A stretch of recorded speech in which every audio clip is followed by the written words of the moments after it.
খাদিজার মাধ্যমে আমি আপনারে ধনী বানাইয়া দিছি। বিশ্বনবীর কিন্তু টাকা পয়সা ছিল না জানেন, ছাগল চড়াতো, কাউবয়। মা মিন নাবিয়্যিন ইল্লা রাআল গানাম, ছাগল চড়াতেন। এরপরে খাদিজাতুল কুবরার স্টাফ হিসেবে, কর্মচারী হিসেবে ক্যারিয়ার শুরু করলেন। এরপর বিজনেস ম্যাগনেট হিসেবে শুরু করলেন। খাদিজাতুল কুবরার সাথে যখন বিয়ে হয়ে গেল, খাদিজাতুল কুবরা তাহেরা ওনার সব সম্পদের মালিক বিশ্বনবীরে বানায় দিলেন। সুম্মা মাআযাল্লাহ, রাখাল বলছেন আপনি নবীকে, আমার হুজুরকে কিছু বলার বলবেই, নবীকে ছোট করার চেষ্টা করবে। ভালোবাসে নাই তো, ভালোবাসলে তো প্রিয় নবীর শান এভাবে বলতে পারে না। বিষয়টা নিয়ে অনেক আলোচনা হচ্ছে, সমালোচনা হচ্ছে। ঘেটে দেখলাম 5 বছর আগের কথা। আমি কাউকে ছোট করছি না, কখনো ছোট করার উদ্দেশ্য নাই। আমার চিন্তা হলো সব মুসলমান আমার নবীর উম্মত। আমার নবী যদি কবুল করে, আল্লাহ যদি ক্ষমা করে, আমি আপনি বলার কে? আওয়াজ দেন। সমালোচনা ঝড় নয়, আলোচনা করে সবকিছু সমাধান করতে হয়, ঠিক না? বললাম পাগলা চিনো নাই তৈরি। মাআযাল্লাহ, আস্তাগফিরুল্লাহ। আমি বোঝানোর জন্য বলছি, নয়তো বলার কোনো উদ্দেশ্য ছিল না। খোদার ইজ্জতের কসম করে বলছি, আশিকে রাসূল হলে কখনো আমার নবীর এইসব বিষয় শেয়ার করবে না, কখনো কথা বলবে না।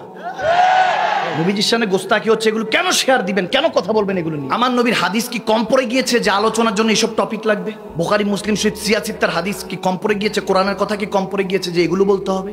হ্যাঁ, বুঝানোর জন্য বলুন, কোনো সমস্যা নেই। আল্লাহ তাবারক ওয়া তাআলা কোরআনে পাকে বলে দিয়েছেন, ইয়া আইয়ুহাল্লাযীনা আমানু লা তাকুলু রাইনা ওয়া কুলু উনজুরনা।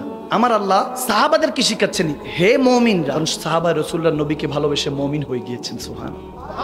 রয়নার মিনিং আমার দিকে দেখেন, সাহাবার ওই নিয়ত করেই বলেছেন। কিন্তু রয়নার আরেকটা মিনিং কাফেররা উদ্দেশ্য করে বলতো, রাখাল সুম্মা মাআযাল্লাহ, বকরি চড়ানে বাল। আমার আল্লাহ কোরআনে বলতেছেন, আপনি বলুন সাহাবাদেরকে, ইয়া রাসূলুল্লাহ, যে মুমিন যদি হও রয়না বলবা না, উনজুর না বলবা। ইয়া রাসূলুল্লাহ, আপনার দয়ার নজর দেন। সুবহানাল্লাহ, আপনার দয়ার নজর আমাদের দিকে তাকান। অর্থাৎ রয়না অর্থ দয়ার নজরে তাকান, উনজুরনার অর্থ দয়ার নজরে। কিন্তু রয়নার একটা মিনিং রাখাল, এর জন্য আমার আল্লাহ বলছেন এটা বলো না, এটা কাফেরদের জবান। এই রাখাল যে বলবে কিংবা আমার নবীর শানকে যে ছোট করবে, তারা কাফের, ঠিক কি না? যিনি বলেছেন উনি হয়তোবা বুঝানোর জন্য বলেছেন, উদ্দেশ্যমূলক ভাবে জীবন আমার নবীকে ছোট করে না, এটা আমার বিশ্বাস। কারণ মুসলমান যদি কলমা পড়ে থাকে, নবীকে কখনো ছোট করতে পারে না। এটা নিয়ে এত মাতামাতি, এত সমালোচনা, আলোচনা কেন? এগুলো 5 বছর আগের বিষয় এখন টেনে এনে মাহফিলে ওনার মানুষ হচ্ছে দেখে আপনি যা তা বলবেন। আপনি ঠিকঠাক মতো আলোচনা করেন, খোদার কসম যদি 10 জনও বসে, এরাই পাক্কা ইমানদার হয়ে যাবে, নামাজি হয়ে যাবে, ঠিক না? আলোচনা এমন ভাবে করেন যাতে তারা ইমানদার হয়ে যায়, নবীর ভালোবাসা অন্তরে আসে। ইত্তাকিল্লাহ ফাত্তাকুল্লাহ মাস্তাতাতুম, রুদি আল্লাহকে জিসম দিয়ে ভয় করে, এভাবে আলোচনা করেন।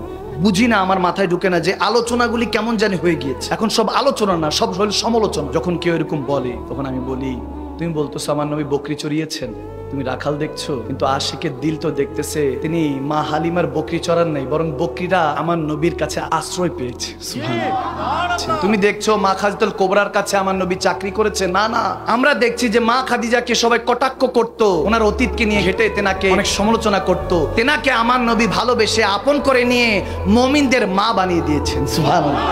তুমি দেখছো আমার নবী বকরি চড়াচ্ছেন, কিন্তু সুন্নি মুসলমানরা, আশিকে রাসূলরা, তারা দেখতেছেন যে না না, আমরা তো দেখতেছি তিনি হলেন সরদারে আম্বিয়া, যিনি মেরাজে যাওয়ার আগে 1,24,000 2,36,000 নবীদের ইমামতি করিয়েছেন। আল্লাহ, বুঝার মতো বুঝতে হয়, বুঝিয়ে দিলেই বুঝে যায়। সমালোচনার দরকার বুঝলে সোজা, না বুঝলে বোঝা, ঠিক কিনা?